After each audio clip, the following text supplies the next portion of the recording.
Hai Rafa Quickers dimanapun berada, selamat siang, selamat menjalankan ibadah puasa. Semoga kalian puasanya tetap semangat ya dan barokah.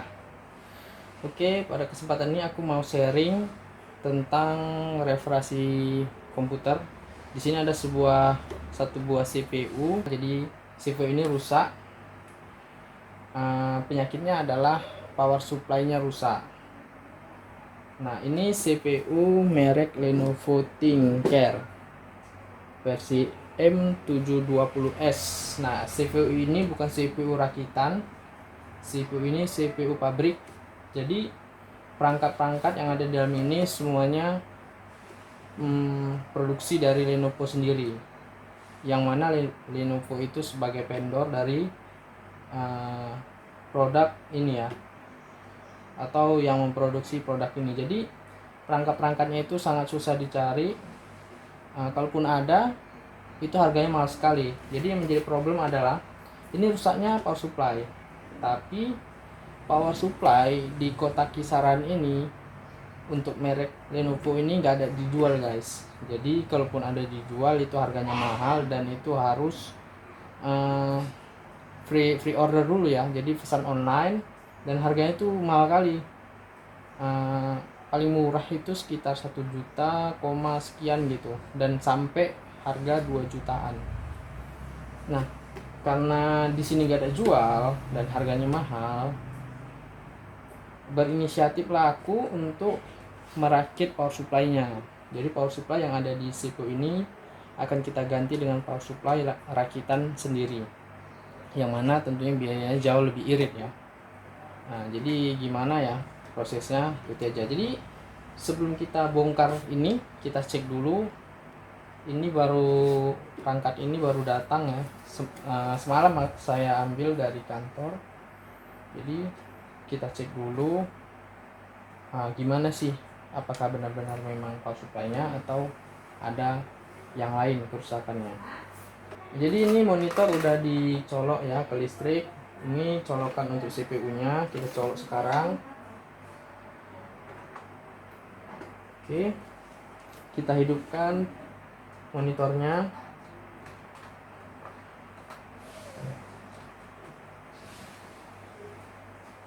Oke, monitornya menyala ya. Ini monitor punya saya. Jadi ini monitor khusus untuk reparasi. Jadi memang monitor yang sudah setengah-setengah rusak, hanya untuk menampilkan apakah CPU ini bisa tampil atau tidak di layar monitor ini. Jadi fungsinya hanya untuk mengecek aja, bukan untuk dipakai. Sekarang kita pencet tombol power di CPU-nya, apakah hidup. Kita pencet lagi ya. Oke, jadi memang fix ini kerusakannya power supply guys. Jadi kenapa power supply? Karena CPU komputer mati itu ada beberapa hal kendalanya atau kerusakannya. Yang pertama itu memori, yang kedua bisa jadi power supply, yang ketiga juga bisa jadi hard disk. Tapi kalau seandainya memori, power supply ini seharusnya kipasnya berputar. Memori, kalau memori yang bermasalah. Tapi ini power supply-nya kipasnya tidak berputar. Artinya ketika dipencet tombol power ini, kipas power supply tidak menyala, berarti bisa jadi power supply memang benar-benar rusak. Oke, kalau begitu langsung aja kita bongkar ya guys.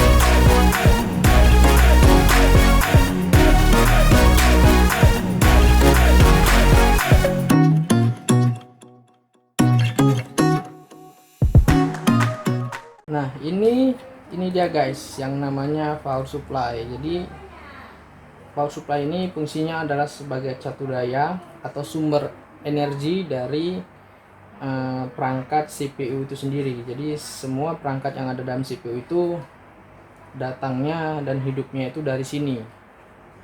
Alat ini mengeluarkan energi listrik sehingga perangkat-perangkatnya bisa hidup. Jadi kalau ini tidak bisa berfungsi, maka CPU kita akan mati total. Nah, kalau kalian biasa servis ke reparasi komputer, biasanya kalau ini rusak, mereka akan sarankan untuk ganti langsung. Kenapa? Karena tukang reparasi komputer itu nggak mau ribet-ribet untuk bongkar power supply dan memperbaikinya. Karena mereka lebih menganjurkan untuk beli baru. Nah, jadi cuma di tukang elektronik yang mau memperbaiki power supply ini karena mereka paham tentang elektronik. Jadi kalau tukang servis komputer itu belum tentu paham elektronik ya guys. Jadi beda antara teknisi komputer dengan teknisi elektronik. Makanya ketika ini rusak, kalian perbaiki di reparasi komputer, mereka akan sarankan untuk beli baru. Jadi kalau sama saya ini akan saya perbaiki dulu, jadi lebih irit ya guys ya. Saatnya kita uji apakah power supply ini masih mengalirkan arus dengan menggunakan multitester ya.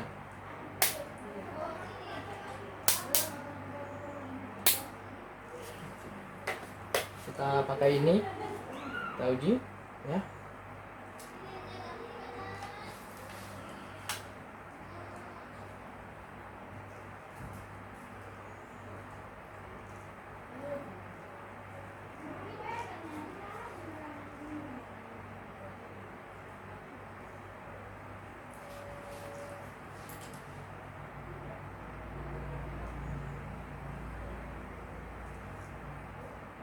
Ya, jadi melalui multitester ini bisa dilihat bahwasanya power supply ini tidak mengalirkan arus lagi guys. Jadi ada yang rusak dari perangkatnya. Sepertinya perangkatnya itu rusak di bagian sini ya. Sama ini bagian sini tidak mengalirkan arus. Jadi bisa disimpulkan bahwasanya perangkat power supply ini rusak. Jadi kita perlu rakit atau buat yang baru ya. Jadi untuk merakit power supply itu sendiri sebenarnya bahan-bahannya udah ada dijual di toko elektronik ya guys. Jadi kalian tinggal beli dan rakit. Nah, untuk konsep layoutnya kalian bisa lihat di layar sebelah kiri ya. Atau kalian bisa klik link yang ada di bawah video ini untuk melihat layout dari power supply itu sendiri. Biasanya. Oke. Ini langsung aja kita bongkar ya guys.